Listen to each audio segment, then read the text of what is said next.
Hi, I'm Kim Sheppard. I'm 57 years old. Today's date is October 3rd, 2015.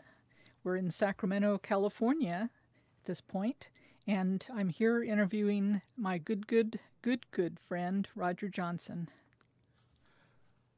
My name is Roger Johnson. I am 74 years old. Today's date is 3rd of October, 2015. I'm in Sacramento, California, and I'm being interviewed by a lady that I think an awful lot of. When and where were you born, and who were your parents? I was born December 30th, 1941. My father was Eskel Johnson. My mother was Nathalie Johnson. What are you proudest of? Writing a 1401 diagnostic program that when I completed it, I gave it to some of our field engineers at the Data Services Center. Several years later, I found out that it had been given to every IBM field engineer in Washington, D.C. By IBM itself? Yes, by IBM itself. When I was stationed in Japan on my first tour, I got a letter from my father, who was a church organist back in Harrington, Kansas, that the organ had finally given up the ghost and they had to get a new organ. So I thought, well, boy, that's kind of neat. Maybe somewhere down the road I can do that. And about 40 years later, the conditions arrived where I was able to get an organ for my church, Celtic Cross Presbyterian. And I asked the organist if she had any recommendations. And she emphatically told me what manufacturer to get. Well, when you're dealing with the Presbyterian Church, you have to go through a session which has a committee. And so we had a couple of vendors, and we chose this one organ. And I'm pleased with it. Everybody's pleased with it, especially our choir director. He now has an organ that he can use with the choir. The old organ we had was 30 years old, and it too was on its last legs. And you've gotten a lot of compliments from the, I have gotten an awful lot of compliments from that. Members of the congregation. Yeah. So tell me some of your stories from childhood. Well, I can remember using a chamber pot. My mother's father's house had no indoor plumbing. He had a chemical toilet out by the garage. So I got to use the chamber pot. Mm-hmm. What is a chamber pot? Chamber pot is an early version of when you went to the bathroom in it.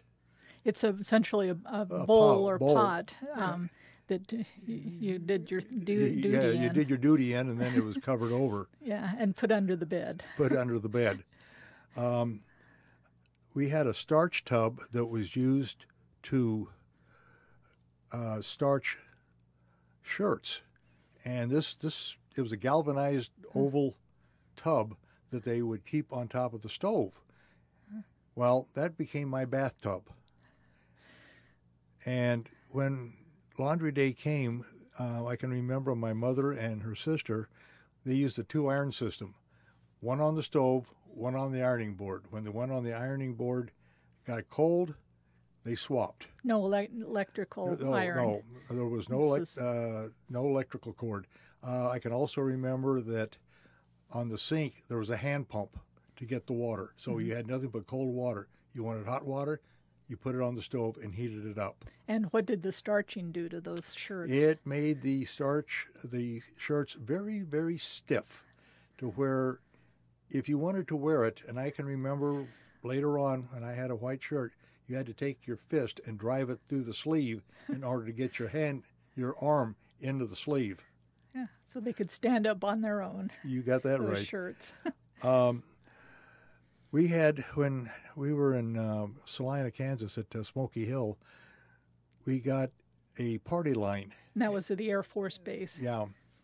And it was one of these big boxes that hung on the wall, and it had a hand crank. Mm-hmm. So whenever the phone would ring, we'd have to sit and listen for the code.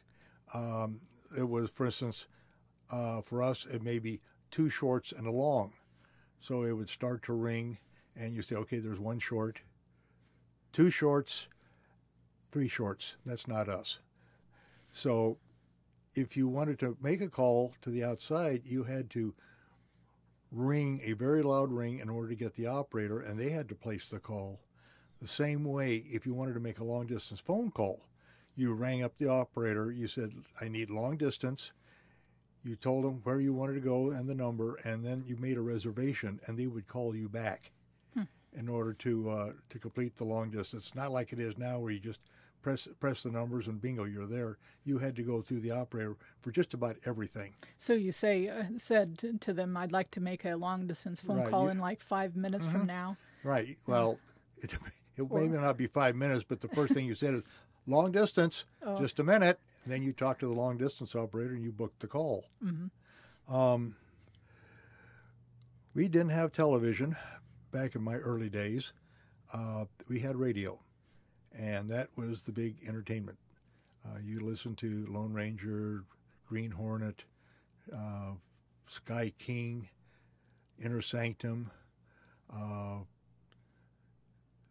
When I was little and had the chicken pox, I listened to the soaps. The soaps were 15 minutes in length, and of course brought to you by Duz, Oxydol, Tide, etc. Soap companies. Soap company, ergo Hence the their name, the wing. soaps. Such things as Ma Perkins, Young Dr. Malone, Argyle Sunday, etc., etc. It drove my mother crazy. But hey, when you're about 3 or 4 years old and you've got the chicken pox and you can't read, the radio was the main entertainment. I didn't see television until Dad had got transferred from Colorado Springs, this was about 1949, to Riverside, California. So we pulled into the Twin Palms Motel, and I went in with my dad. This was in California. In Riverside, California. And I looked, while he was registering, I looked over, and the guy had a little 12.5-inch black and white set going. I looked over, ooh, White Horse, Indian, Lone Ranger, ooh. And I make a mad dash for the television. I get about 18 inches from the screen, just wide-eyed, Lone Ranger, yeah. Dad said, okay, let's go. No, the Lone Ranger's on. Come on, let's go. No, the Lone Ranger's on. You can watch it later. No, the Lone Ranger. He dragged me out of the office kicking and screaming. I get out to the car. Mom says, what's the matter? I said, the Lone Ranger was on. I couldn't watch it. Boo-hoo-hoo. About 6 to 8 months later, we got a Sears Silvertone, black and white, 12.5-inch set. And it was wonderful. Big screen. Oh, yeah, big screen. On our last move from Virginia back to California, Mom put her foot down. We will have air conditioning in the car. This is in 1960. So the cars didn't automatically come with air No, conditioning? at that time, the cars did not come with it. Some of them did. But the 60 Merc station wagon we had, the Behemoth, didn't have air conditioning in it. So Mom put her foot down. Either we get air conditioning or I am not moving, period. So we found a place that sold Frigid Queen air conditioning. Dad and I went over to someplace in Maryland. We got the air conditioner put in. Coming back, we decided to try it out, and it did such a wonderful job that we had to actually turn off the unit and just leave the fan going because the vanes that were inside were icing up. Yeah. So you had to defrost it. Yes, we had to defrost it. But I'll tell you, that was a very comfortable ride from Virginia back to California, and we did not have to get up real early in the morning to cross the desert. We could cross it now at any time with this air conditioning just keeping us nice and cool. So, well, what are some of your worst memories from childhood? I was about 4 or 5 years old. We were living at Smoky Hill, and my mother had, what I can remember, had somebody over. Well, I said something, and I don't remember to this day what I said. But my mother grabbed me by the collar and hauled me into the bathroom, and she says, I'm going to wash that filthy word out of your mouth. What are you going to do? I'm going to wash your mouth out with soap. She grabbed a washcloth, a bar of Lifebuoy soap, and she scrubbed my mouth out with that soap. It took 2 to 3 days to get that taste out of my mouth. But I will tell you this, whatever word it was, I never said that word again. But you remember the soap. But I remember. Oh yes, I remember the Lifebuoy soap. The first time I was in the hospital, it was about 5 years old. World War II had just gotten over, and the hospital there at Smoky Hill did not have a pediatrics ward. So I had a single room with a bath. Well, if you can imagine, 5 years old, not being away from home at all, I cried. Boy, did I cry. And I can vaguely remember somebody yelling, will somebody please shut that kid up? Well, eventually, an orderly came by, and he had a cardiac needle. And he said, real long thing. Yeah, real long. I mean, this thing, it looked to me like it was 2 feet long. And he held it up and said, this is the needle we use on the big boys. This is the needle we use on you. A much smaller one that he showed you. Oh, yes, it was a lot smaller. If you don't be quiet, we are going to use the big boy needle on you. But you're going to push that through me. We will make sure we won't. So if you want us to use the big boy, just keep hollering. If you want us to use the small one, be quiet. They never heard another peep out of me for the 7 days I was in the hospital. And this was strep throat. Yes, it was strep throat. 3 shots of penicillin a day in my fanny for 7 days. So 21 total, 21 shots. In the morning, I had to take a bath. And this the surly nurse came in, wanted to know if I could bathe myself. Oh, yes. Well, you're going to take a bath. She was kind of an old version of Nurse Ratched. And I said, but my butt's sore. I don't care if you stand up. You are going to take a bath. So I go into the bath, draw the water, take a bath, get back in bed, just in time for them to come in with a tray that has a syringe on it. They said, all right, roll over. Where doesn't it hurt? I just pointed to a spot in my fanny. That's where I got the shot. So I was so glad to get out of that hospital. Mom, thank God, would bring me food. Quaker puffed wheat, Quaker puffed rice, milk, tons of sugar. I do remember one time they had a hot dog, and that was about the only thing that I really liked. They had a radio that each day moved to one of the rooms there in the ward. The last day, I finally got the radio, and I could listen to the Lone Rangers, Sergeant Preston, and all the good radio programs. Were you in the military? Yeah, I was in the United States Air Force, spent 26 years, 23 days. What memories do you have from your time in the military? Well, I was working at the Air Force Data Services Center at the time, and I had gotten a call, or I had gotten my draft notice. This was in 1965. I got my notice for that I was 1A. This is the big build-up to Vietnam. So I was sweating bullets. I finally, on a Wednesday, I couldn't take it any longer. I called the draft board. Where do I stand? You are 6th from the top, and we have an order for 18 bodies. Has the order gone out yet? No, I won't get to that till Monday. So I still have a chance? You still have a chance, but if you don't, we got you. Well, you won't. So I hung up, called my dad, who was working at the Pentagon too, and said, I just called the draft board. I'm 6th from the top. They got an order for 18 bodies.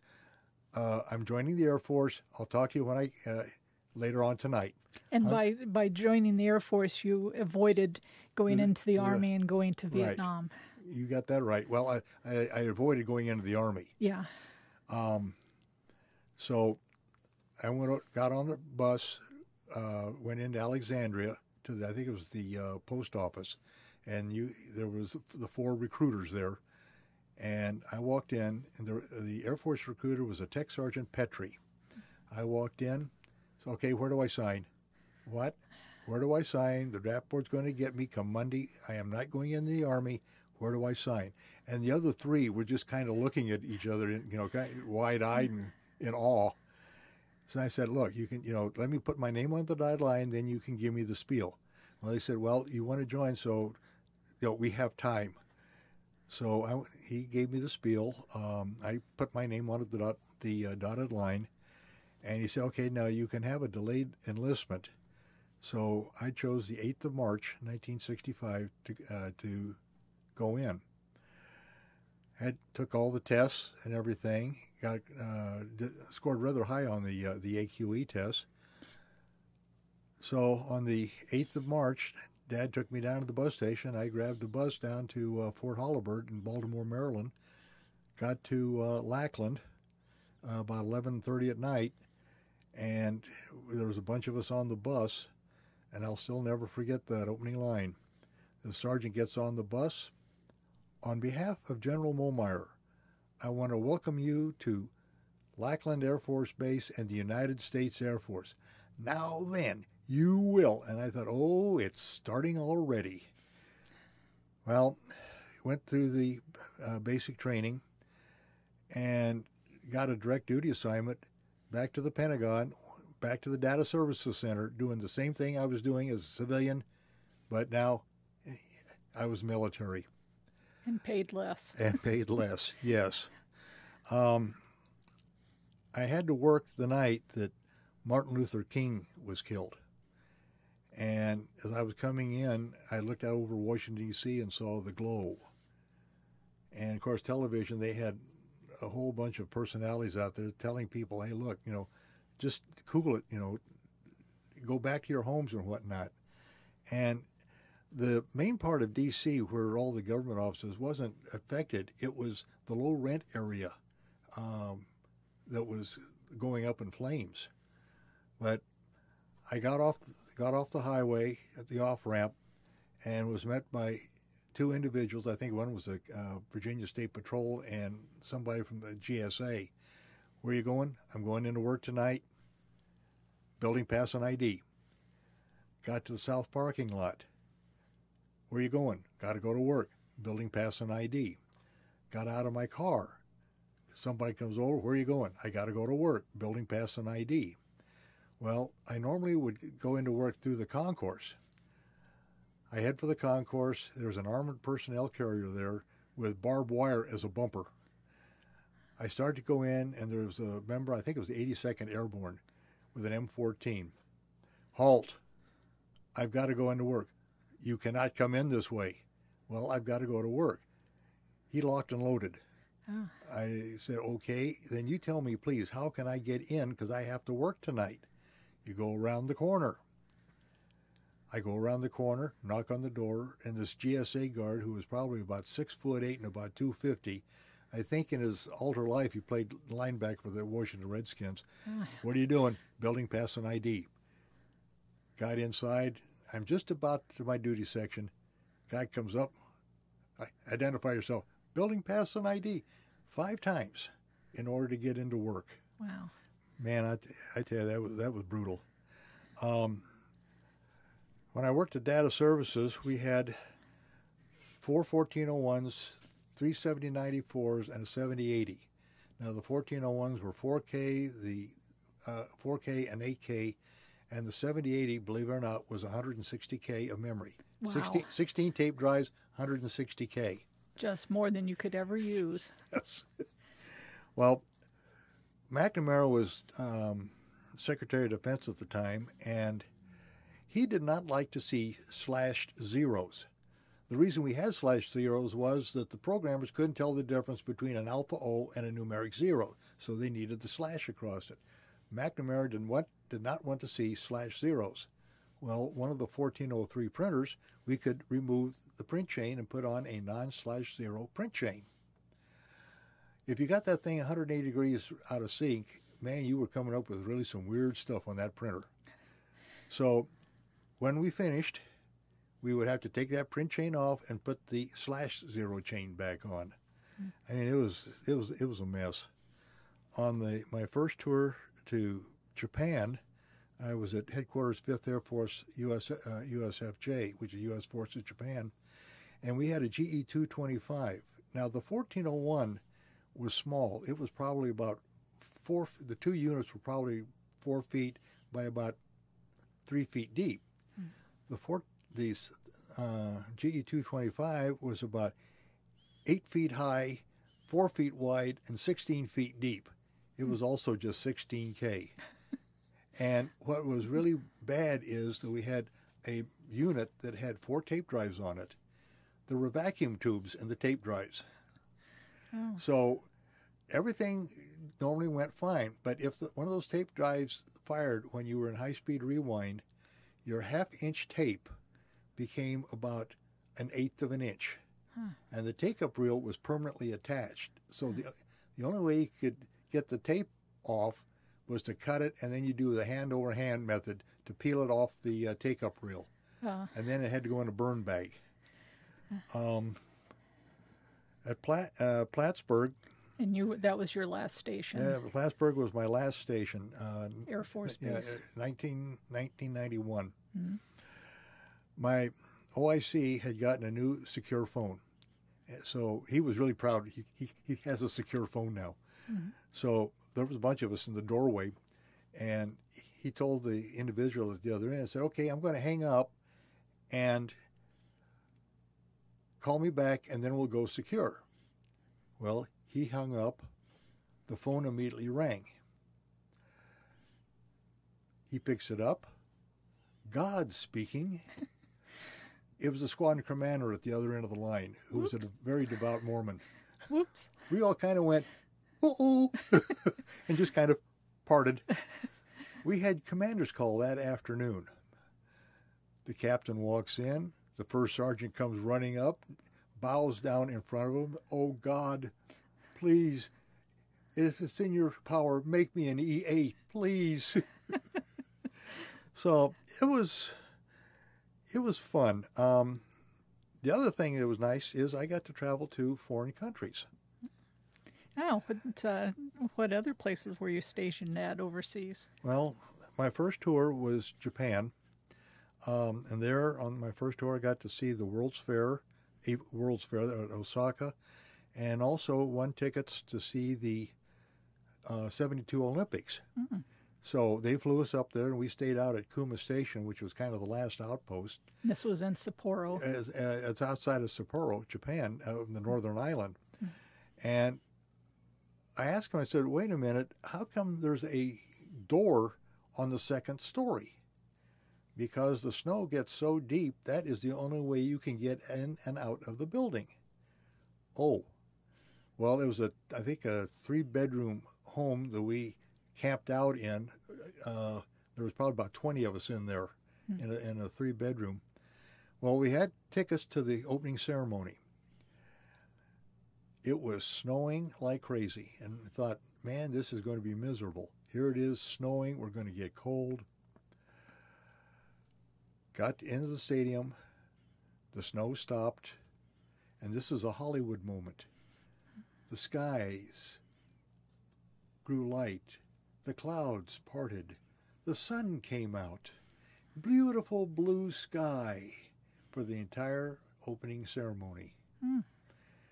Got into Sapporo, walking down the streets down there, and you'd be surprised of the number of times I had to sign autographs. People thought I was evidently one of the Olympiads there, but it was cool. One of the things in Japan that I had to get used to is they drive on the left-hand side of the road. Mm-hmm. So driving on the left-hand side of the road was really not that hard to get used to. It was when I came back to the States. It was so easy to immediately pull to the left-hand side of the road. And I could understand now why people were madly honking at me, because I'd get on the I'm on the wrong side of the road. I had to get over to the left side of the road. And tell us about Little Smoky. Oh yeah, that was my little car that I got. It was smaller than a Volkswagen Beetle. It was a two-stroke engine, and so you had to mix oil and gas just like you did in the old Saabs. You got that thing about 40 kilometers an hour, and you were pulling smoke out the tail section. I had busted the seat on that car, so I took it to a Subaru dealer to have them weld the seat back. Every time the welding torch hit the floorboard, I watched the floorboard disappear. It literally melted. He eventually got enough of a weld on there where it would hold the seat, but it was so strange to go driving down the road and look down at the floorboard and seeing the road pass underneath the car. I had one day I decided I want to go to Chichibu, so I got in the car and I knew what the kanji was for Chichibu. It was a place up in Japan, up in the hills, that had some old shrines in it. Well, I missed a turn, so I thought, all right, what happens when you miss a turn? You go to a filling station, ask directions. Here's the filling station. So I pull into the filling station, and there were 4 attendants in there. I get out of Little Smoky. I looked at, and their eyes just got big. I don't think they had seen an American in that place for I don't know how long. So I go in, and the first thing out of the guy's mouth, no English. Okay. Chichibu, doko desu ka? He grabs a piece of paper. X marks where we're at. He draws a line. That's the road out here. Okay. Draws a little square. Goes up, draws another little square. Traffic light. Hi. Goes off to the left. Another little traffic square. Goes to the right. Okay. 2 traffic lights, turn left, traffic light, go right. I thanked him, got in the car, 2 traffic lights, 1 traffic light, and I was on the way back to Chichibu. It was kind of interesting to go there, but that was one thing in Japan. I did not have that much trouble with English, using English over there, because one, they teach it in school. And there was one case where I tried to buy something, and the sales clerk, basically, he took a piece of paper and he wrote, "I cannot sell you anything today." And I thought, okay, we're going to do the conversation book. So I wrote out, "Why not?" And this guy had beautiful cursive writing, because the banks are closed. And it dawned on me they could not get the exchange rate for that particular day.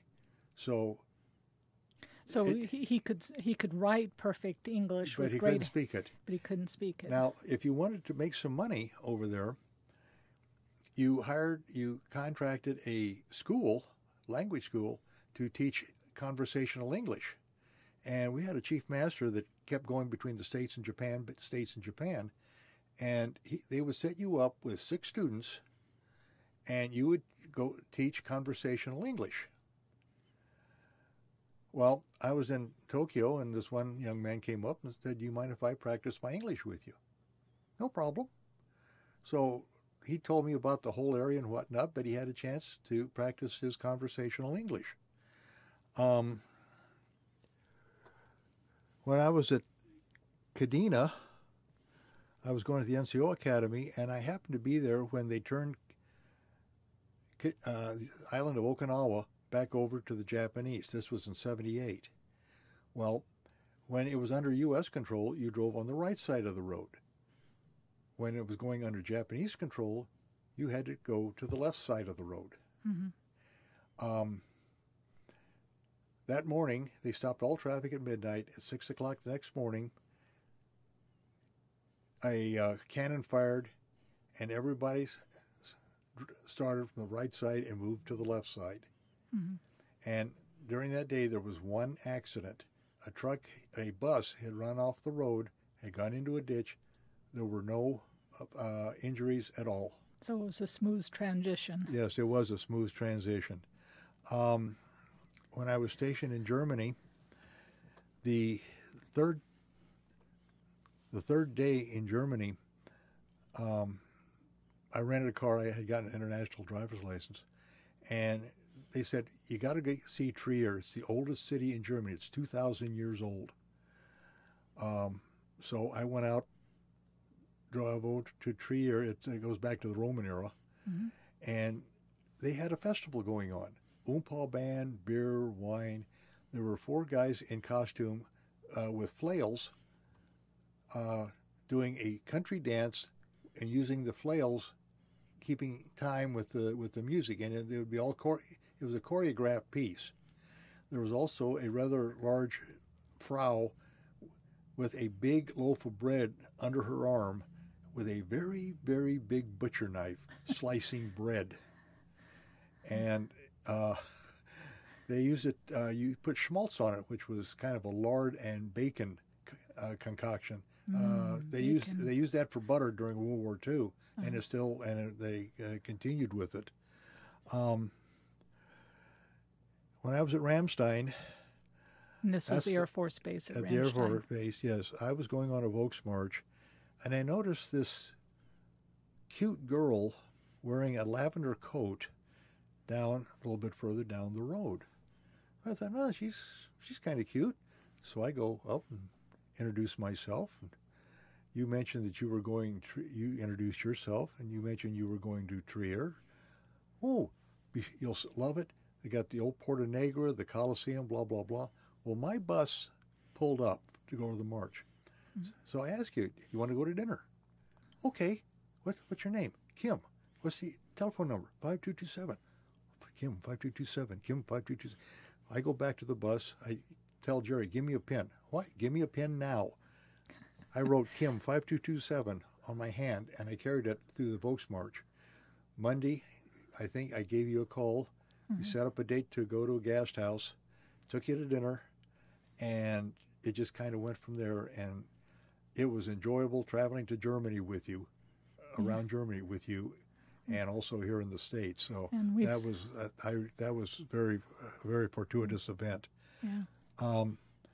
My landlord and landlady, Harry and Karen Mueller, I could have asked for nicer people.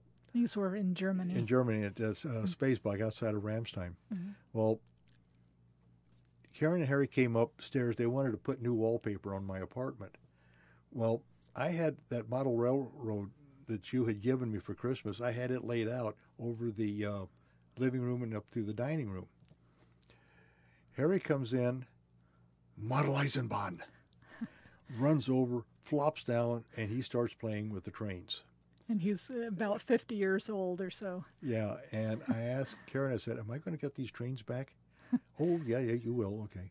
Well, she finished what she needed to do, and she told Harry, okay, Harry, come on downstairs. Yeah, ein Moment. She gets to the door. Come on, Harry.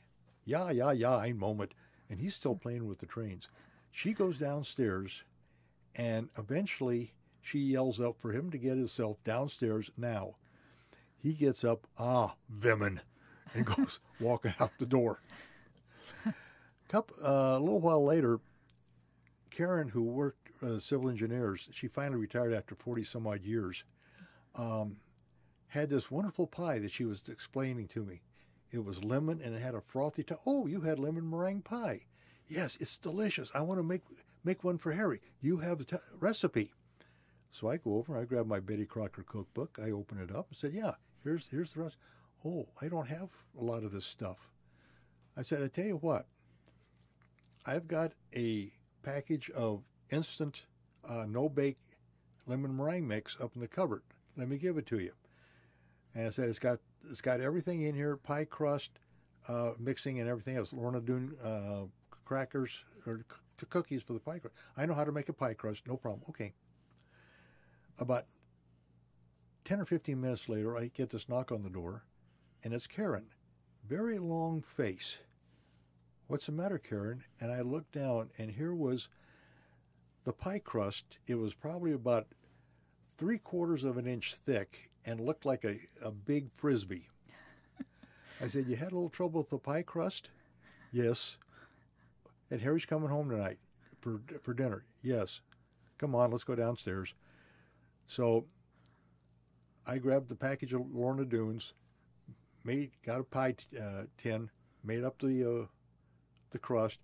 We made up the lemon part of it, stuck it in the refrigerator. I said, now, can you go ahead and make the meringue? Here's everything that you need. Yeah, I can do that. The next day I asked her, I said, Karen, how did Harry like the pie?